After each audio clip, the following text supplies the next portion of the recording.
All right, welcome to the Turkey League podcast. We have Sean today. How's it going? It's going well. Been a good day so far. Happy to be here. Awesome, awesome. Would you like to introduce yourself more? Um, yeah, geez, my name's Sean. Been a resident of Dayton here for the past 2, 3 years. Grew up in a small town near Dayton, went to college in Miami, found my way here, but just big into music, big into the local music scene, and big into a lot of stuff. So Awesome. So today's theme is gonna be about music and dating. It's something I recently experienced like a year ago, where I started to go to the Yellow Cab Mall, Lions Bob, and see all of the local music scene. What makes Dayton different in terms of music? I think like a big thing for Dayton, like at least compared to like the other cities in Ohio near us, is that like everything's really like in like downtown. Like it's really like you walk around the Oregon district and there'll be like 5 shows with 5 phenomenal bands going on any given night. Like in a Cincinnati, Columbus, like there's something happening downtown, there's something happening in some other downtown in a suburb. Like everything's kind of spread out. Like dating is really hyper localized. Like it's all the music's in one spot. And so you can get like the most of it constantly. Oh yeah, like I noticed that like you will see the same people very often, you know? Yeah, at this point, I don't even like, I'll ask friends to go to a show, but I don't even need to ask friends. It's like I go to a show, I'm gonna see someone I know, whether it's like someone in a band that like I've talked to after a show or just some other person who frequents shows. It's like I always run into someone. I never thought I'd run into so many people in my life. Yeah, same here. So the last show I saw, it was like the last week in Dawn, like when I saw Basura. Yeah. Yeah, I met like 3 people, 4 people who I know before, Yeah. and just happened to having the same show. Like, like when I think of music in the US, I'm thinking of like big concerts, big venues, sea of people. But in Dayton, it's like really like small, self-contained, almost club thing you will see like Yeah. regularly and make friends. What kind of music do you like? Does Dayton have a musical theme? I mean, I think we have a bit of everything. The scenes that I'm most involved in are like the rock hardcore scenes. Those are the type of concerts I'm going to the most around here. But like we got like good jazz fusion stuff. We got good folk Americana. Like there's a little bit of everything. You can find something you enjoy here. Awesome. Can you tell me more about your you mentioned your steel band before, so we're Yeah. gonna jump around a little Yeah. bit. I mean, I could just go through like my whole personal journey with music, or at least being a musician. Go for it. Go And for it. Yeah. jump in if anything becomes interesting. But Awesome.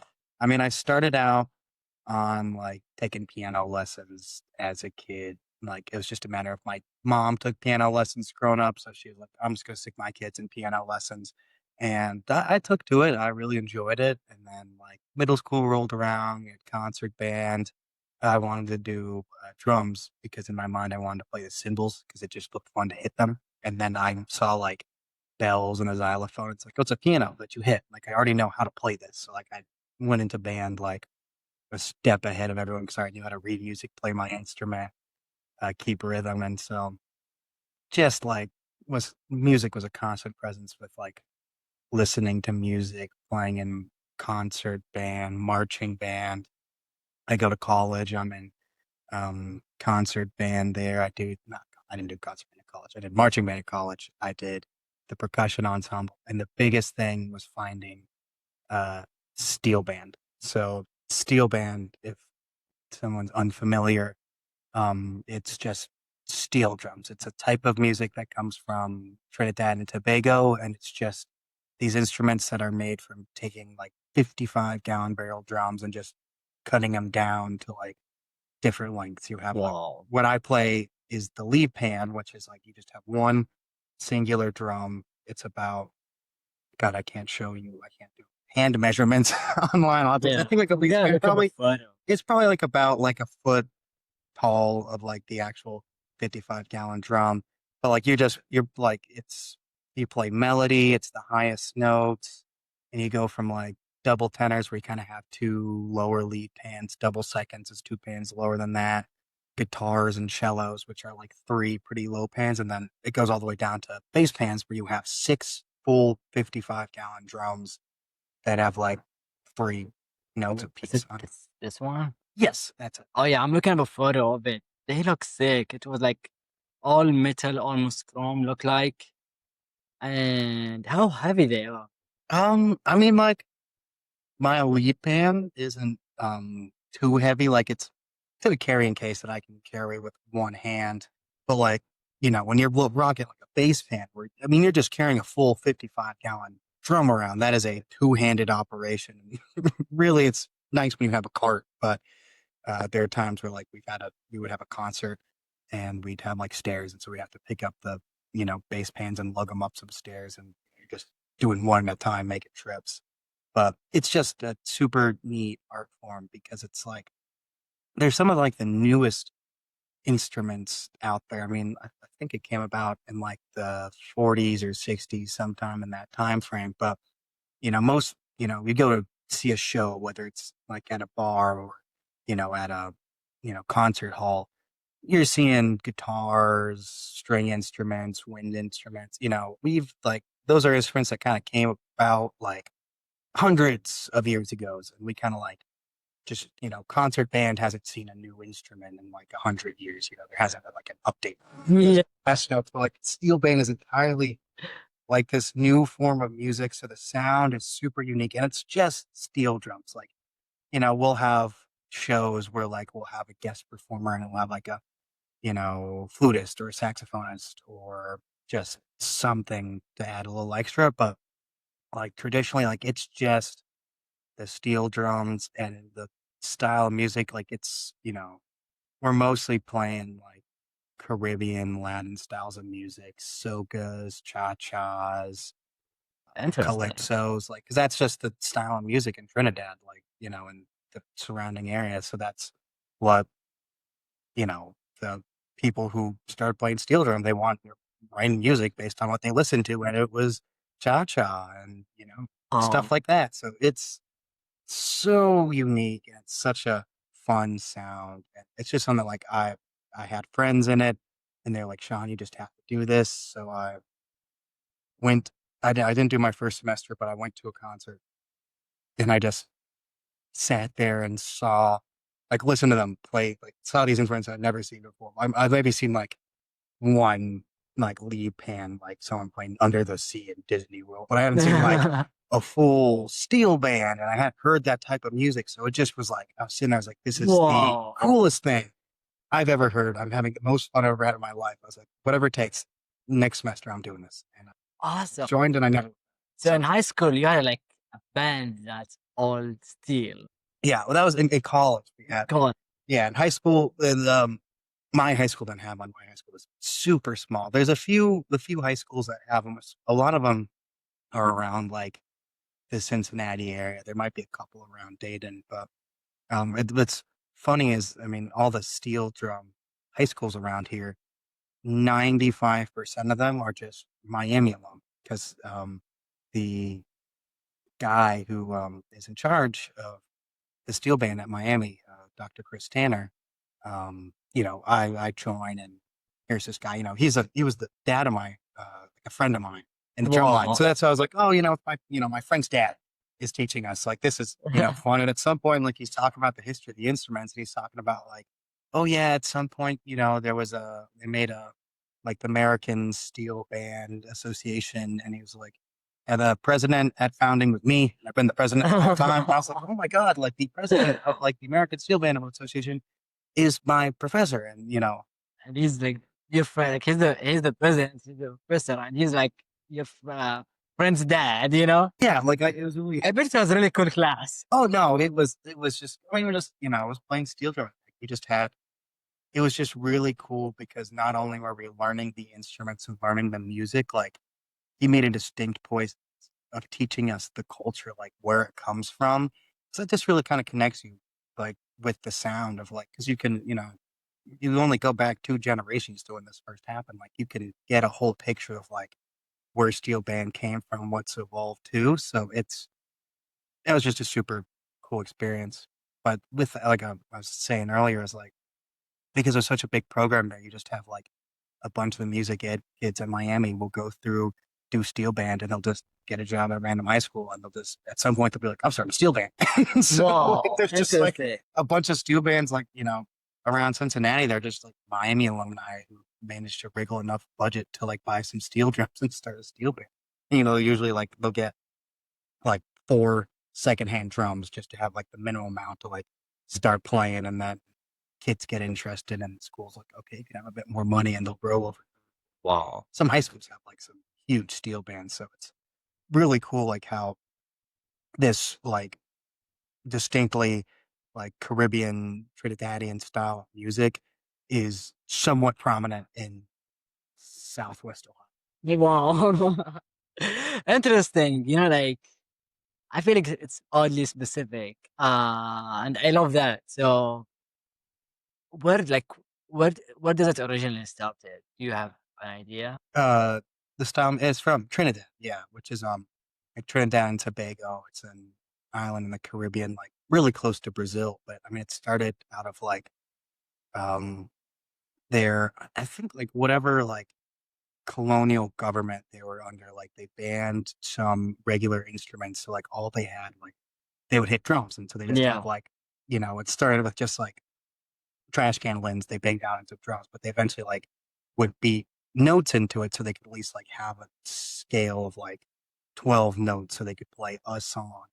And it eventually would evolve to make the steel bands to get the 55-gallon drums. They went to like the military base that was on the island, and like there was a fence out like that goes through the water to stop people from taking things, but it only goes so far out into the water.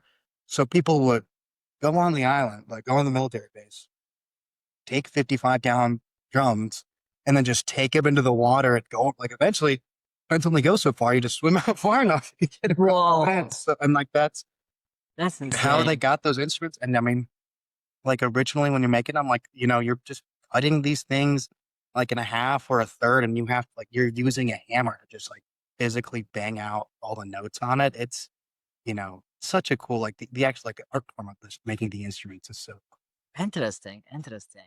Do you recommend like any like if I wanna see a performance of a steel band today in Dayton, Ohio, what's the closest opportunity? Yeah, there's nothing going to be in Dayton itself, but whenever Miami University has their concert, I think usually it's early in November, so that would be something you could go out and like see them play. Or I play with a group down in Cincinnati. We just call ourselves Cincy Steel, No. and we'll usually play a few shows throughout the year. We play a lot in the summer, like we'll play like gigs at like breweries around Cincinnati. Those are a blast because they just there's a few breweries that like consistently have us, and like there's a group of people that are like, oh my god, since he steals playing, like I'm gonna be there. It's weird to be like, because it's such like for me, I still like I love it, but it's such like a niche art form that I like, and I still don't Wow. think like people care too much about. But then like we have regulars who come to see Cincy Steel when we're playing at MPH That's Brewery. It's amazing, it's like yeah, it's like great. And like there's certain like we'll play like a song and they'll recognize it, even though it's like some, like arrangement of a pop song from Trinidad. But like they'll recognize it because we play it every time, and they're like, oh my God, like so Katati. It's like Now it's I'm excited to see this steel. yeah. Once we don't have any shows coming up, unfortunately, but I'll let you know something That'd be when we have amazing. it. And I think like it's Cincy Steel on like Facebook and Instagram spelled like Cinci. So Awesome, awesome. So I was talking with my friend back. I would like to talk more about why the instruments we have today are like the dominant ones. Like yeah, my friend is a bassoonist, I think. yeah, And we were talking about like why almost every band you will see like guitar, a drum, maybe a bass, yeah. and piano, saxophone comes and go, but why these are like the dominant stuff, why Yeah. it's not different. I mean, you go back to like, you start with like the traditional concert band. You have all the strings and the winds and the drums and whatever. And that's like really like the definitive style of music in like the West because they made so many rules about like, oh, if you're going to be music, you have to be playing with these instruments. But that's just they became there were instruments that were readily available. So then that becomes like eventually we get into like jazz where you have the we're just down to a few horns. Instead of having like a bunch of random drummers, we just took okay, so then a guy played the bass drum, the guy played the snare drum, the guy played the cymbals. Like we built the drum set so one person could just do the drums, and you had like the upright bass, which eventually becomes like the bass guitar. And I don't really know the point in musical history where we kind of like got like guitars and bands. I mean, that probably just comes from like folk music because that was the easiest way to do music by yourself. Guitar, you can just show somewhere, start strumming guitar, start singing like that, or like you have a piano in a bar back when they had pianos at bars. But you just like become this is what's readily available, and just the way music adapted just kind of became like bass, guitar, drums was like the core of a rock band, and just so many styles of music like came from that's like the distinct musical trio of instruments. So Wow, that's fascinating. Yeah. Like when I think about like, oh, why there is no variety, but it feels like more like the meta, like yeah, all the stuff that people build up so long that you can't just beat it, like it would be so hard for someone to come up with an instrument, say like, oh, I got a new instrument, the need guitars, and like, I don't think that's gonna happen anytime soon. yeah. I mean, like the big thing is like you occasionally have a band where like they'll throw in like an instrument that's like non-standard, but like it's usually like they're trying to push into a new like direction of music or like pull new influences. Because a lot of people like if you're just playing the hits or you just like you want to be a band that's like your favorite band, we're generations deep into like the standardization of like, yeah, it's a guitar, a bass, and a drum. So like you kind of, like, okay, we're gonna mix it up and we're gonna throw like a saxophone in there. It's like now I kind of have to have a Yeah. style of music that like works with that instrument and like features it. So you either kind of have to like pull new influences of like, okay, we're gonna throw in some like, jazz influences to like make the saxophone sound right in here, like try to push into something new. And that's just if anything's new, it's pushing boundaries. It's not gonna be as accessible. So you're Yeah, not gonna yeah. see it as Interesting. So do you have any bands you like to see, like either like locally or internationally, like things you wanna maybe concerts or small bands or things that will all keeps on your radar? yeah, I mean the bands around Dayton that I love, Scheller and Ace Light are doing great stuff in like the hardcore rock scene. Visitor is like a great like Americana, Led Zeppelin type deal. They rock.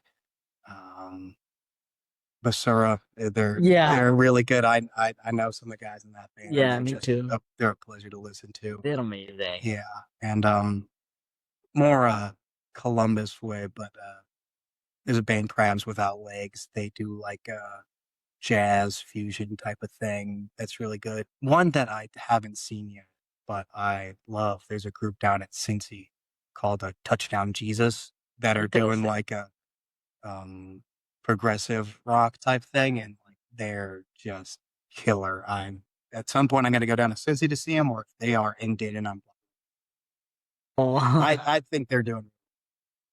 that's interesting. That's interesting. Yeah, cool stuff.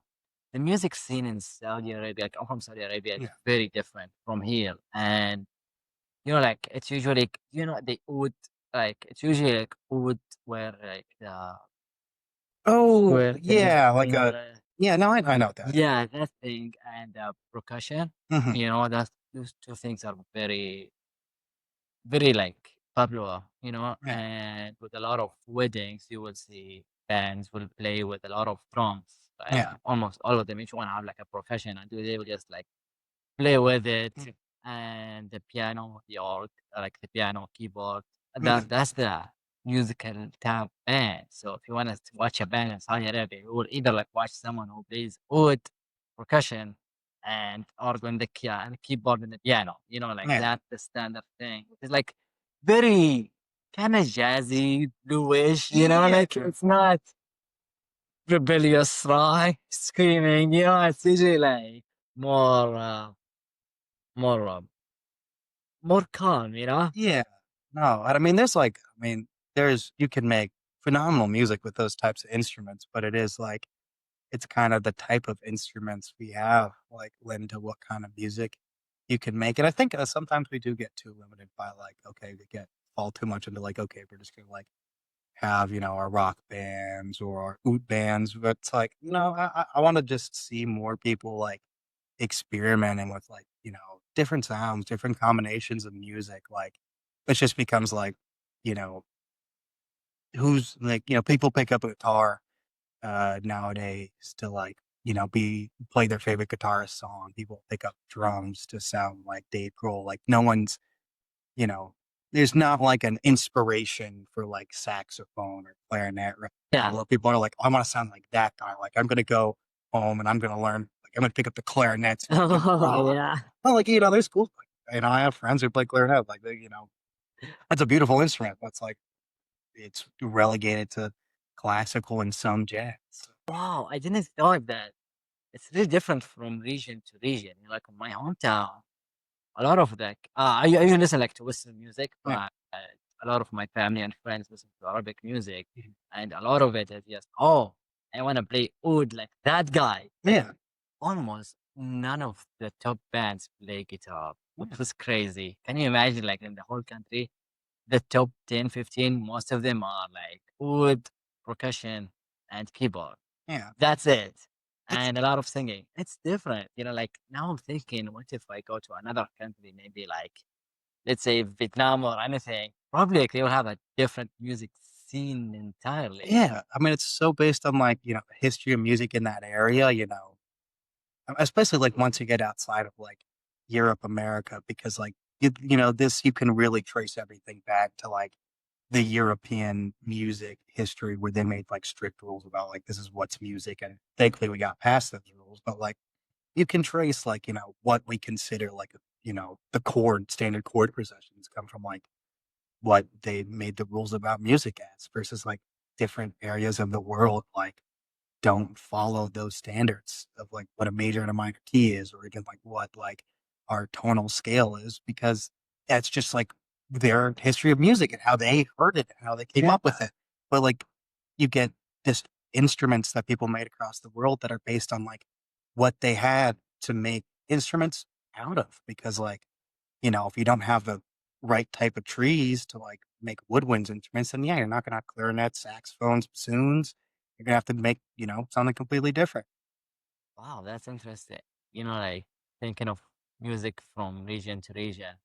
Uh, so I'm gonna switch shift a bit to video game music, like Yeah. video games in general. So have you been playing anything recently? I've not a two ton. I've recently moved and I haven't had a chance to get my PC set Yeah. back up. But before I moved, I was big into Silk Song. Oh, nice. Massive Hollow Knight fan. I waited so long for that one. Uh, I can see that. I got the tattoo. Got the original one. Oh god, I love that game so much. Yeah. But I was playing Silk Song, Civilization 7's one I've been playing all year, and then Hades 2. Ooh. Like actually, I was playing like the early demo versions when they were coming out, but the game actually finally released in its full form. Oh, interesting. Yeah, so that's one that like that's I gotta go in there. Now I gotta play the entirety of Silk Song and the entirety of Hades 2, and somehow I'm supposed to show up to work on Monday. I mean, it's tough.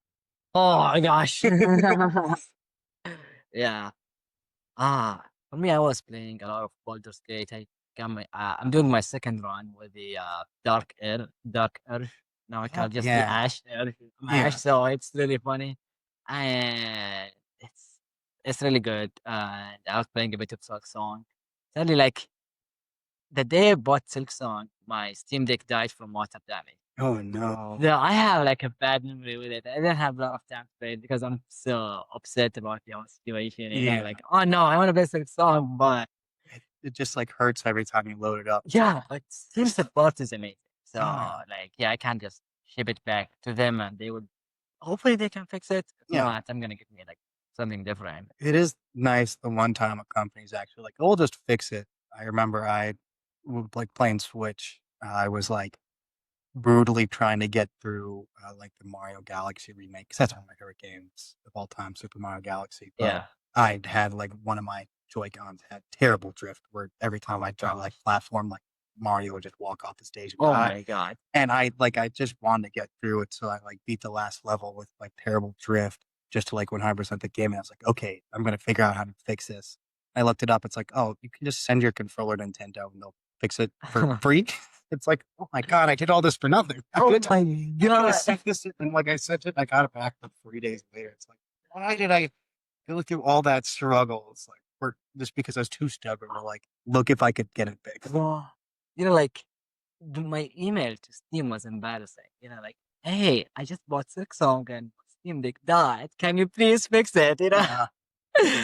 Oh, I had like one of the rumors from the Steam support. They I don't know, they like swatted some hackers home.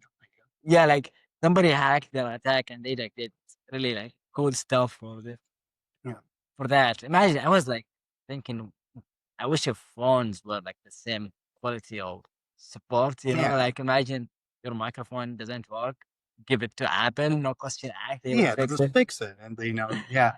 Gosh, yeah. I have a lot of like issues with my sister have a lot of issues with local place to fix your phone. Yeah, Yeah, it's like like, there's less and less places, and half of them, they don't even know how to fix the issue, and it's just like and because they just wanna sell you a new phone. So they're like, "Oh, you could fix it," or it's like, "Oh, like, I mean, we could just upgrade and you could give us, like, $200." It's like, "I bought this, why don't you just make it work?" yeah. I think, like, Steam, it's, like, a big thing that just, like I mean, the founder of Steam, Gabe Newell's, like, Ooh. still involved with Steam, and, like, he's holding the line of, like, "Yeah, we're not trying to, like, cut everything for profit margins, like, I care deeply about video games. I Yeah. want the user experience of Steam to be great. I want it to be affordable, I want it to be manageable, and I want, like, people who, like, have our products to get quality support because we wouldn't have so much of what we have with video games without Gabe Newell on it, so it's nice that he's still around and cares Yeah, because yeah. so many people dipped and just left a company to get taken over by people to cut everything for the profit Gosh, margins. yeah, that's So, good. And yeah, a lot of my friends who are interested in video game development, we talk about the industry all the time. And speaking of Gabe, one funny thing that there isn't like a lot of people say if you email him, he will give you a free code. really? Yeah, I think that I don't think he do it anymore, but at some point, if it's like if you search on Reddit, he would give codes to people. I Yeah. tried to email him many times. I got nothing. So yeah, that's so funny. Yeah, like gaming industry is tough. Yeah. Yeah. No, I had, uh I had a good few friends in college who were in, like, game development. Miami weirdly had a really good program for it. I had no idea until one of my friends, like, wasn't gonna go there, went for a visit, and signed up to go on the spot because they have a really quality, like, games and dev program. But anyway, I had some really good friends in it, and, I saw them make some real phenomenal stuff all to be like, it's so hard to get into that industry to crack in, like, you have to either, like, make a hit indie game and hope it pops off, or you have to, like, get a job at the bottom of a totem pole in a place that's gonna work you 60 hours a week Oh my gosh. and, Yeah. like, hope that at some point you get recognized and can, like, work on something good, but, once you break through, you make video games. You're good. Yeah. You're a rock star. Yeah, it's just like getting your foot in is so tough, but, you know, I it was fun that I had the friend in the games majors because, like, their final projects at school were to make games and they needed people to test them. So they were like, "Hey, Sean, you want to come over and test our game?" It's Oh, like, "Yeah, of nice. course I do." And, like, it was so fun. I needed just seeing it go from, like, I had a friend, one of them, like, I worked at a coffee shop with, and she'd give me, like, a weekly update on, like, "Yeah, this is where our game is." And, like, every once in a while, it's like, "Yeah, we scrapped half the game because it doesn't work." And half the time, I was like, "Oh, we added, like, this new system." And, like, she'd show me, like, the demos and, like, the, real rough drafts of the game. It was just super cool to see that process behind the scenes. Yeah, and like that. the guest before that was Brian. He's like he's the founder of the uh, video game development club in UD, and he went Oh, more into like game development and how does it feel like. A lot of it is just, as you said, like going there is stuff. You're not like, it's not like you gotta like show interest. You gotta be like super interactive with the industry, you know, like yeah, almost like being a musician, you know, like if yeah, you graduated with a music degree, no one gonna pick you out of like nowhere, you know, like you gotta be interested, be involved, have a lot of connection. I think it's getting more into every industry. yeah. Yeah, the thing is, like, with stuff like that, it's less about, there's degrees you can go through college and you have a degree, and that's just like a technical, like, okay, if you got this degree, that's a tough thing to get. That shows you did the work. But stuff like, video games and music and really just anything artistic, it's like, you can go phone it in and like get a degree. It's like you're really there to build connections, build experience, and like build a portfolio of cool stuff that you can show. Cause it's like, I had, friends in like music, whether it's music education, music performance, music composition, you know, you're not going to college to learn how to play your instrument. You know how to play your instrument. You're learning like, you're going to like perform and stuff, like, learn more about music in a really deep way. And like eventually, like if you're a music performance, like you're just trying to like play and like interesting stuff, like whether it's like getting a gig at like, a local concert hall or like being a guest performer for something, like just trying to do something that gets your name out there and like shows that like you have that skill, like you're whoever you're trying to be. So it's Awesome. super tough to like do that, but like when you see the people who really care about music, like really have that like extra drive, like you can just tell, like, yeah, they're whatever they do, it's gonna shoot through the noise and they're gonna find what it Wow. is. Yeah, I have a huge amount of respect for the hard, like tough entry jobs, you know, like game dev, music, and all of the things that there's things that your parents probably didn't recommend it to you, but you Yeah. want to do it anyway. These things like requires you to shoot through the noise, as you Yeah. said, you know, like there will be a lot of noise and it will if if you see a worthwhile thing in that field, especially if it was creative, you gotta like make yourself almost from scratch, you know? Yeah. Like you gotta build your own connections, you gotta do a lot of things. It's like it's there in other majors and other fields, but with that, it's more like the product of your work, you know? Yeah. You feel like you're almost like transparent. People can judge you based on your quality. So Yeah, it's really you can't just be like, "I went to college, I got a degree." It's like, "What have you done? Like, what have you made? What have you created? What can you show us?" And the big thing in fields like that is just having passion, because it's like, you can, I did data science. I'm not gonna say I'm exactly passionate about data science. yeah, I enjoyed it enough to get a job in it, and I like it. I find it neat. But, you don't have to have a real passion for data science to break it in the field. But like, yeah, if you want to be a musician, an artist, like you have to really care about what you do, and like, because when you have that passion like that, just it shows in how you play or create, and it shows in how you like practiced. I saw the music majors who clearly like, or not even just majors, like musicians who like I can just tell that like they have just an unstoppable passion for music, where they're just have this pure drive to just practice, perfect things, and get things exactly right. Where it's like me, I love music, but I love cutting corners. I like to play, I like to get to a point where I'm at like 90% accuracy in my music. Like it sounds good to anyone who's going to listen to it who's not like a musician. They're going to think I played just fine.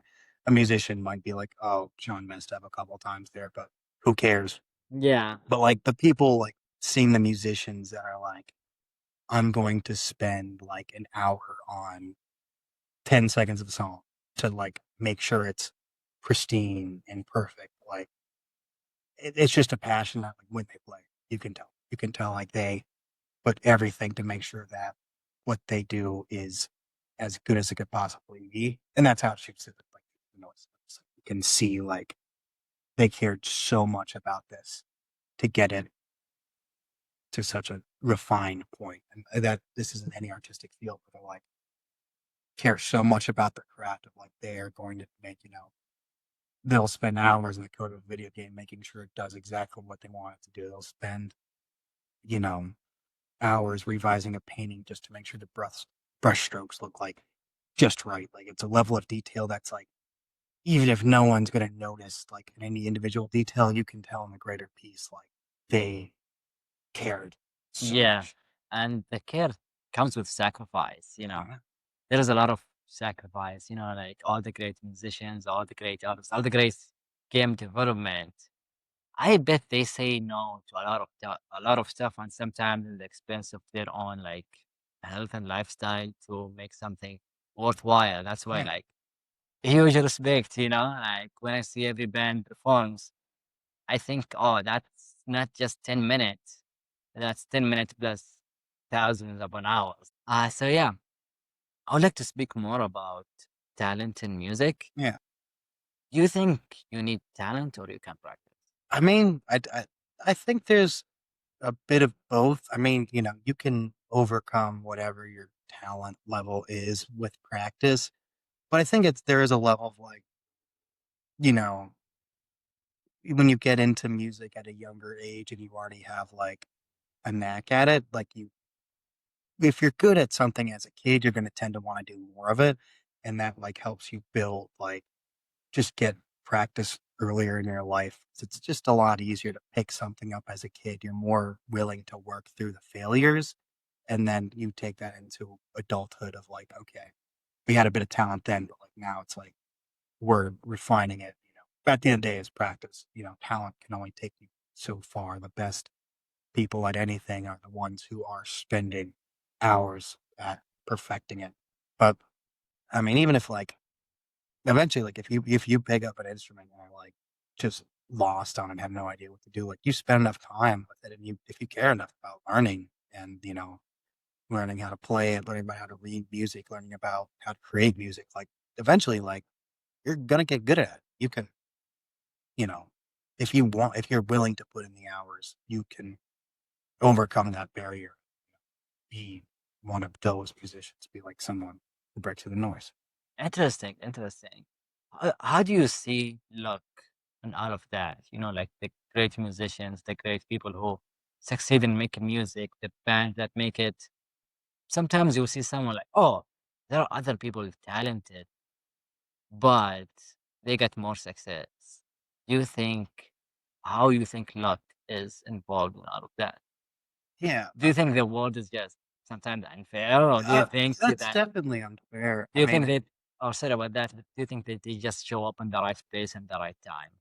I think, there's a lot of like, I mean, I feel like every like famous band has the story of like when they caught their break, like the one moment of like they got noticed and they had an opportunity that really took them from like wherever they were to on track to become however big they ended up.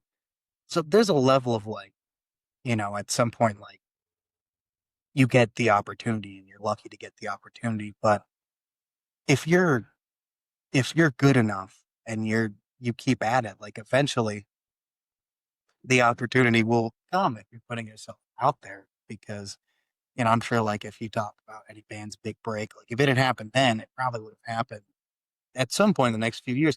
They, if you're good enough, at some point people are going to notice, people are going to want to hear it. And, sometimes it's just like a slow grind of playing shows in your city, to touring around your state to like going to a few adjacent places. And sometimes like you have to get on a, opener bill for like someone bigger on like a tour and Wow. just, like it just, there are like, there is points where you get lucky and that helps, but you show enough work, eventually you'll get, Yeah. So it's luck can show you opportunities, but hard work is the thing that make you go through the noise. yeah.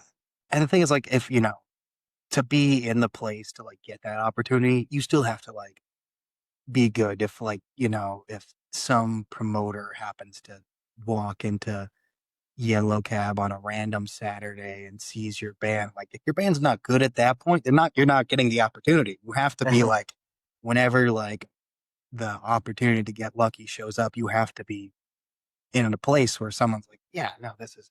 okay, I saw this random band in a random city. I never thought I would, but I'll give it an opportunity. But you had to be able to make an impression on someone to be able to get that. If you're like, no one's gonna be like, oh, I saw this band and like they were okay, but yeah, let's put them on tour with Metallica. Like that's Oh yes. you know, but like there's so luck will play a part, but you're not gonna get lucky if you're not already putting in the work and making good music and being something worth something. Wow, that's interesting. What do you think the most joyful thing in the process of making music for you? Like as a man, as a person who just experienced with making music with steel band, you went to a lot of shows, you were in the musical circles. What do you think is the most thing that you can never sacrifice, or the thing that, oh, that's make it worthwhile? Yeah.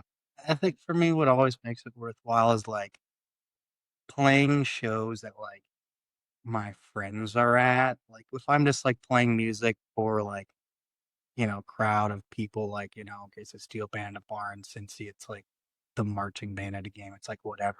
Like if it's, if the crowd likes it, it's nice, it's whatever. But what means the most to me is like when one of my friends comes up to me and says, like, wow, Sean, like that was a good concert. I'm Wow. glad I came to this. Like, whether it's like the concert as a whole or like if I play a solo and they're like, oh, that was a good solo, Sean. Like, even if it's directed at me or it's directed at the band, like it's just like the fact that I made something that people I care about. Yeah. That's what makes it worth it because like I can be as happy as I am about what I can do at my own time, but until like I can put that in front of other people that have opinions that I care about and it means something to them. Wow, that's very interesting. Thank you for sharing that. Uh, do you have any heroes like around the journey, like musical, spiritual fathers? You mentioned Eh, the person who teaches you, but who like who was the most influential person to you? You know, someone like, oh, I got a lot of stuff I did.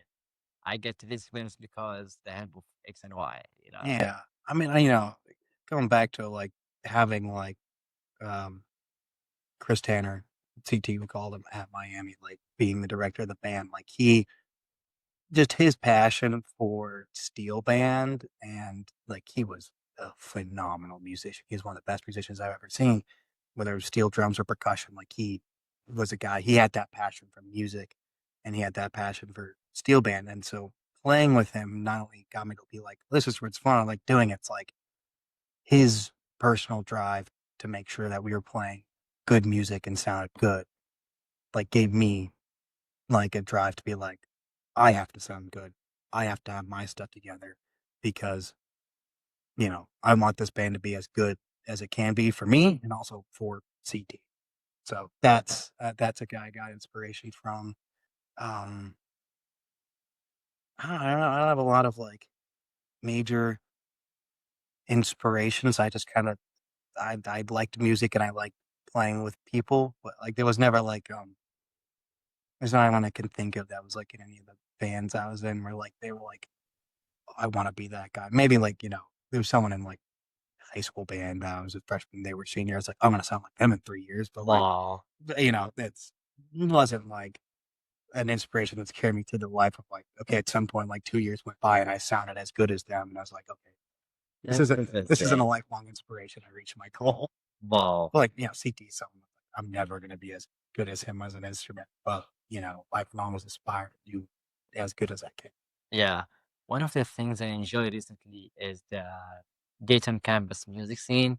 There are a few bands that will just play, and there was like, I would say, a bit of good competition between them, and I Hmm. do really enjoy it. You know, like Yeah. you'll have three or four bands, so and they will have like battle of the band once a year, Oh, yeah. and they will play. They will usually play like, famous rock songs. You know, like Freebird, Blur, Yeah. the things that you will hear, like, and the funny thing, you'll see like a lot of like 20 drunk people. You will know they have like they're so hammered, they're not focusing on music, but they will make a lot of energy, and it's just in the garage. Yeah. That's that you see like people from classes, people from friends, and that's what something. Oh, that's very interesting, you know. And so, have you ever experienced an open mic? I've been in like open mic nights like around Dayton. I've not like performed at any, but like I just walked into a bar where they're having an open mic night, and sometimes it's like just a singer songwriter like person with an acoustic guitar. Sometimes it's like a small trio band. But those are always like fun to walk in on, just because eventually you walk in on something. It's like randomly like a great musician there on a Tuesday night, and you're like, Yeah. yeah. Well, like, not an open mic night, but I've, like, walked into, like, a karaoke night somewhere where I didn't know it was karaoke and, like, between, like, drunk people singing, Limp Bizkit, you'll get one person who goes up there and, like, just sings something beautiful. Like, they, like, just are, like, a beautiful singer, and you just randomly heard them on a Tuesday, and you'll never Wow. see them again, and it's just kinda like, "Wow." You just kinda like, there are, like, a lot of musicians out there just doing different things, performing different ways, and it's just nice to know that, like, there's a broader community than just, like, the people who are playing in bands or just people who are going to shows, like, there is so many different ways to engage with music, and also, like, it's important to, like, have people who drunkenly go up there and sing Limp Bizkit because it's a way to, like, just engage with it and have fun with it, and music is fun, and we have to remind ourselves about that. And, music should be accessible to anyone, even if you Yeah. can't sing and don't have good choice in songs. Oh, yeah. Speaking of you can't sing, I have a fun story experience actually yesterday. So me and my two friends, I got a friend who she is retiring. Mm, She is amazing in the office at my part-time job, and uh, my friend he got out of guitar class, and he has his instrument, his guitar with him. yeah, And I made the worst best decision of the week, which is like to play to two random strangers on the street yeah, with my friend. And like I just got the gift, went out, we waited for a few minutes, and I waited the Uber. We were in the Uber, and they were like, "What? 2 minutes waiting for the Uber?" And yeah, everybody like, "Who can play guitar?" Like, oh, I took few yeah, lessons. I can do something, and I just picked up the guitar and start strumming some stuff. yeah, Like Eric Clapton before he accused me. Like yeah, something random, and my sing was really bad. yeah, It was so funny. And they didn't like, oh, you hit the note right, but don't sing again. And, so and that was really fun. Other than like I like the criticism, but also like it was fun to engage on the random experience and all of that. That was something really funny. yeah. No, it's, like, just fun to, like at some point, like, you practice at some point you gotta play. At some point, you gotta put yourself out there, and it's just fun to finally get out there, and then, there's times where I've gone out there and I played something and I've just fallen on my face, like, I just absolutely messed it up, and it was just a matter of, like, is what is. Like, we gotta move on, but it was, like, just part of the experience, and the thing is, like, no one like, if I ever, like, had a bad performance, no one ever came up to me and said, like, "You suck." Yeah. Because, like, at the end of the day, like, it was still music, it was still fun to engage with, and people still liked it, even, like, it was more so me personally, it's like, "Oh, that wasn't my best work," but it's just still people enjoy music in whatever capacity you can do it, so Yeah, I'm in this weird phase where I am really a beginner at guitar. yeah, Like I'm not a great musician. I make tons of mistakes.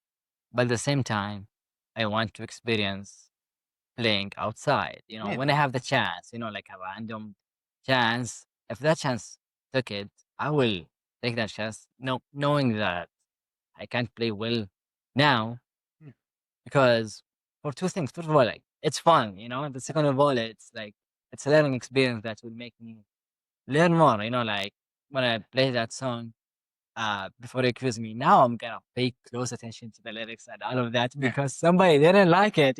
yeah. So yeah, in my mind, like, oh, people gonna judge me all the time. What if I get benefited from it this time? Like, the thing you always gotta remember is, like, if you sit in there and you wait to not play for anyone until you're never make a mistake, that's never gonna happen. Because no matter how good at something you are, you will just every once in a while make a mistake. You can never be perfect at something like music just because it's so like, you know, there's so many ways to make a small mistake or make a mess up of like you miss a note, you forget a lyric, you, you know, play a chord wrong. Like there's so many small things you can do. So at some point you got to make the decision of like, okay, I could spend years perfecting this, or I could go just like enjoy this Yeah. now and play, whether it's like playing by yourself for some people or just like playing with some people. Like, I remember like the first time like I jammed with some people and it was like a train wreck because like we were in high school and none of us were all that good at our instruments. So like we were just kind of figuring out like what do we play that sounds good together. But still like we walked out of that thinking like this was fun. Like I'm sure all individually we're all like, oh, like we Yeah. fucked that up. But like, the culmination of everything coming together, like it turned into something that was like fun. I was like, yeah, let's do that again. Like, let's just Yeah. better together and like make music and just have fun with it because it needs to be fun. If you're not having fun Yeah. with it, what's the point? Yeah, I have fun, like fun. I have interesting people in my gym in this building. So there is a neighbor. Oh, on the third floor. I'm Mhm. on the fourth floor now. On the third floor, both of them, like two people study with me. They play guitar. Yeah. Sometimes I got my guitar and go to their place and we play guitar and I learn a lot of stuff from them.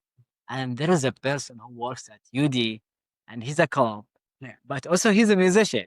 Sometimes we will jump together at this place, at this table, Yeah. and the neighbor get really angry. So Oh, yeah. we went like downstairs.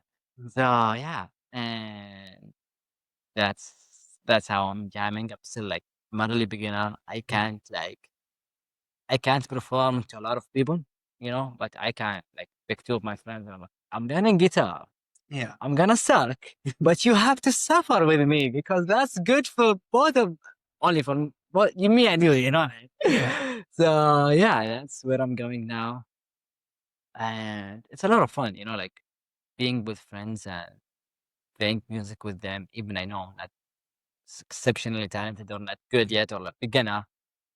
It's one of the best memories I had, so Yeah. far.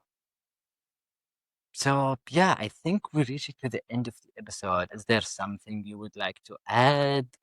Something in your mind? I just, support your local music scene, like wherever you are. Like if you're in Dayton, come to El Cap, come to Blind Bob's, go to Oregon Express. If you're in a different city, find where around you the music is and go there because you will hear the best music is the stuff that you're in the room for because it's just being able to engage with music and a room full of people who also care about music. It just makes everything better. From the music sounds better. You just make friends, so many friends of just people who care about the stuff that you do. So yeah, support your local musicians, go to their shows, buy their merch. Right. Yeah, thank you so much, Sean. That was a lot of fun. Thank you. I really enjoyed it. Thank you so much for listening and see you to the next episode. Goodbye.